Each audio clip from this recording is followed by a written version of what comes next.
rise up to defend the Christian faith wherever there is an onslaught against the faith. How many of us can confess Christ if you have the opportunity to do so before the United Nations?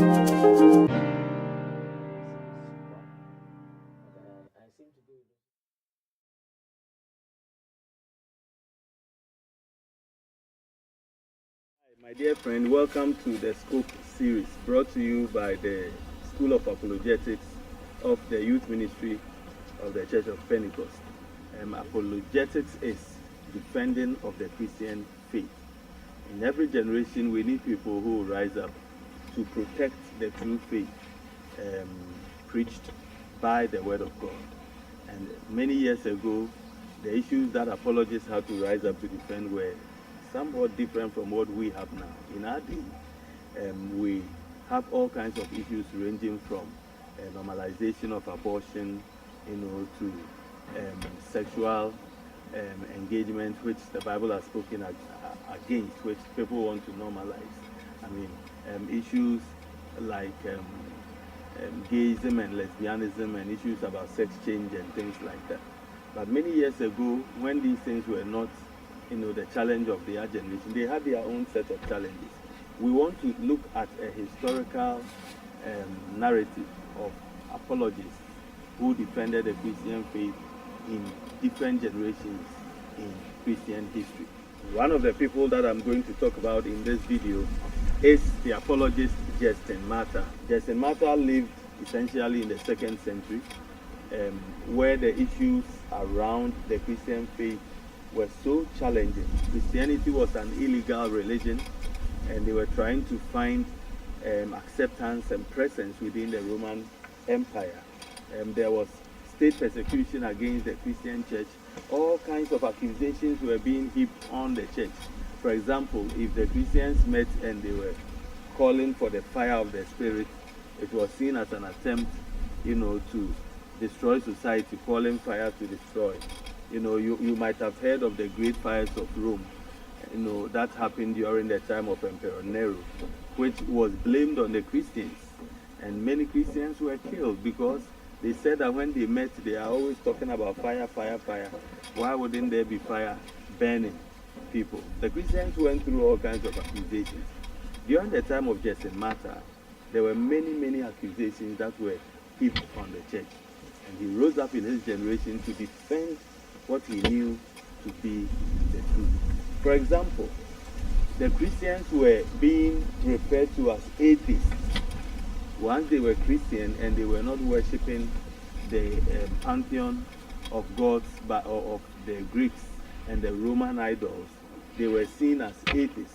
And I'm going to go through one of the apologia that Matyr wrote to defend this thought that was affecting the way the society viewed Christianity. And so I'm going to engage you on the first apology, Matyr's first apology. He wrote this to the emperor Titus, Aelius, Adrianus, Antonius, Pius, Augustus, Caesar. That was the name of the emperor. And this is how he wrote it. Now, as I read, I'll explain what he wanted to achieve and show how in each generation we can rise up to defend the Christian faith as best as we know it.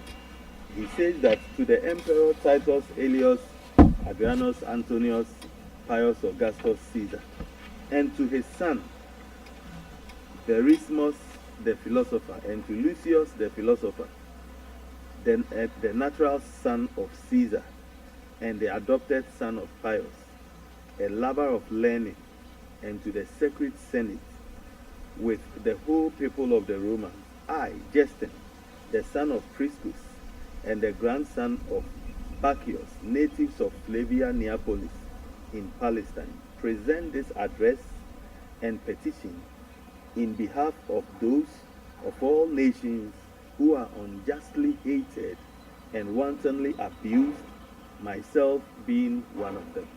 Now, this is his introduction.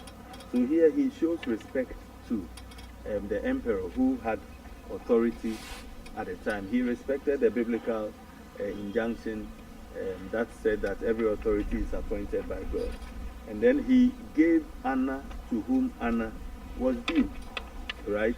He tried to address them appropriately, and then he tried to, as we have been saying, one of the skills in apologetics is to apply a lot of wisdom and speak ethically, with gentleness and respect. We see that in the introduction here. Now, point 2 of his apologia, he says that reason directs those who are truly pious and philosophical to honor and love only what is true, declining to follow traditional opinions, if these be worthless. Do you then, since ye are called pious and philosophers, guardians of justice and lovers of learning, give good heed and hearken to my address, and if ye are indeed such, it will be manifested. You see what he is doing?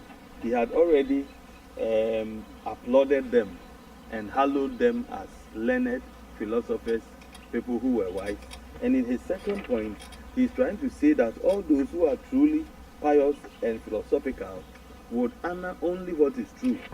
So in other words, he was going to test them to see whether they are really honorable in upholding the truth, because it's only those who are really philosophical and just who would be able to appropriately uphold that which is true. And then he says that, but lest anyone think that this is an unreasonable and reckless utterance, we demand that the charges against the Christians be investigated, and that if these be substantiated, they be punished as they deserve.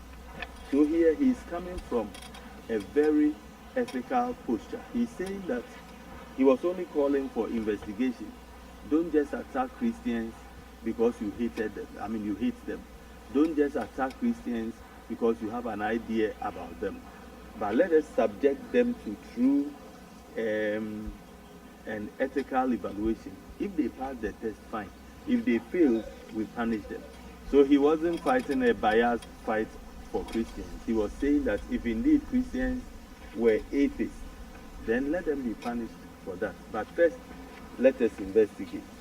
The third point he says is that when Socrates endeavored by true reason and examination to deliver men from the demons, then the demons themselves, by means of men who rejoiced in iniquity, compassed his death. As an atheist and a profane person, on the charge that he was introducing new divinities, he referred them to one of their own revered philosophers. So here he was making an appeal to their reason and their conscience, that one of their own revered philosophers called Socrates, when he was pushing the ideals of truth in his philosophy, was accused of being an atheist. And so Socrates was killed because of that accusation of atheism. And he was trying to say that though they now knew in that generation that accusation against Socrates was wrong, it's the same thing that is being pushed onto the Christians. And this is how he developed his argument. The next point he makes is that, and so he says that in our case, they display a similar activity. For not only among the Greeks did reason or the Logos prevail to condemn these things through Socrates, but also among the barbarians were they condemned by reason or the word, the Logos himself. So he was saying that in Socrates' case, the accusations against Socrates were condemned by reason, which is the Logos system of the Greek, philosophical thought. And he was saying that among those who were not learned, among the barbarians, their version of the Logos is not just a philosophical thought, but a person, the person of Jesus Christ. And just as the Logos system of the Greek system have made them see how unfounded the accusations against Socrates were, so would the new Logos, which is Christ Jesus himself, explain how unfounded the accusation of atheism against Christians was. And then he moved on to the next point.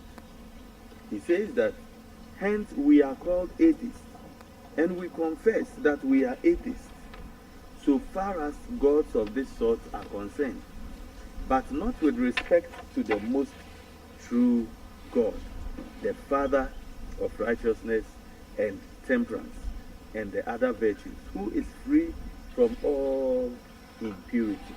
What Matyr is saying here is that, yes, we are being accused that we Christians are atheists. Yes, we are atheists, but we are atheists only on account of these gods that kill people, these gods that destroy lives, these gods that rout injustice. But so far as the true God is concerned, we are not atheists. So he was redefining atheism. For the Romans, an atheist was a person who did not believe in their gods. But Matyr was saying that there is a bigger God, there's a more righteous God, there's a more supreme being to whom they pledge allegiance. And because they pledged allegiance to this supreme being, they were not the atheists. It was rather those who did not have this supreme being who were the atheists. And so this is how he changed the meaning of the word atheism in his apology. Today when we say someone is an atheist, we know that it is those who do not believe in the supreme God. But in Justin's time, atheists were people who did not believe in the Greek and the Roman gods. And this is how Matyr used apologia to exalt the King of Kings and the Lord of Lords, God in heaven, to be the one God who must be known. And it is those who did not know this God who were the atheists. In ending, he tries to make an appeal to the men who are listening. And he says that, what sober-minded man then will not acknowledge that we are not atheists, worshipping as we do the maker of this universe, and declaring as we have been taught that he has no need of streams of blood and libations and incense, whom we praise to the utmost of our power, and the exercise of prayer and thanksgiving for all the things wherewith we are supplied, as we have been taught that the only honor that is worthy of him is not to consume by fire what he has brought into being for our sustenance, but to use it for ourselves and those who need, and with gratitude to offer to him thanks by invocation and hymns for our creation, and for all the means of help and the various qualities of different things that he has done for us. Their sentences are so long. If you are reading the apologia of these old people, they are so long. But all what he is trying to say is that so long as they are serving the supreme God, they were not atheists. And so he called for a redefinition of atheism. And he was saying that the way to worship this God is also not to bring the things he had created for our enjoyment to come and sacrifice for him. The Greek and Roman gods always waited for burnt offerings and sacrifices. You needed to bring them wine, you needed to bring them goats and sheep and cattle. Matyr is saying that God created these things for us to enjoy, and we only have to give him the fruit of our lips, our thanksgiving, worship, gratitude. And so any time that Christians met, what they offered God was enough. They didn't need pouring of libation, they didn't need burnt offerings and sacrifices. So his apologia was even entering into the domain of practices, what people thought they were doing to honor God. That the Most High God doesn't need the things he has created from us, because he created it for us to enjoy. And then he says that our teacher of these things is Jesus Christ, who was also born for this purpose and was crucified under Pontius Pilate, procurator of Judea, in the times of Tiberius Caesar, and that we reasonably worship him, having learned that he is the Son of the true God himself. You see, so he went on and talked about the crucifixion of Jesus and his resurrection. He started by taking a view against Christianity. And he has now successfully been able to reason with people who were intellectuals for them to understand what true atheism was. And he has declared himself and other Christians are the true theists, people who believe in the Most High God, and has affirmed the fact that the great teacher and apostle of this new faith is Jesus Christ. He is bringing the people's mind to Jesus Christ, whom they killed, but who God raised up from the dead. And so we see that in a generation where people were struggling to appropriately understand what it meant to be Christian, Justin Matyr, way back in the 2nd century, he died in AD 165, way back in the 2nd century, was able to take the philosophy of the day, the understanding of the people, and was able to package a defense, which he presented before the emperor in a very wise manner. And if the emperor read this, he would understand a new definition of atheism. This is apologetics. And so we want you to look at your context. What is it that is not sitting right with the Word of God? And what will be your apologetic response to that issue? Thank you. God bless.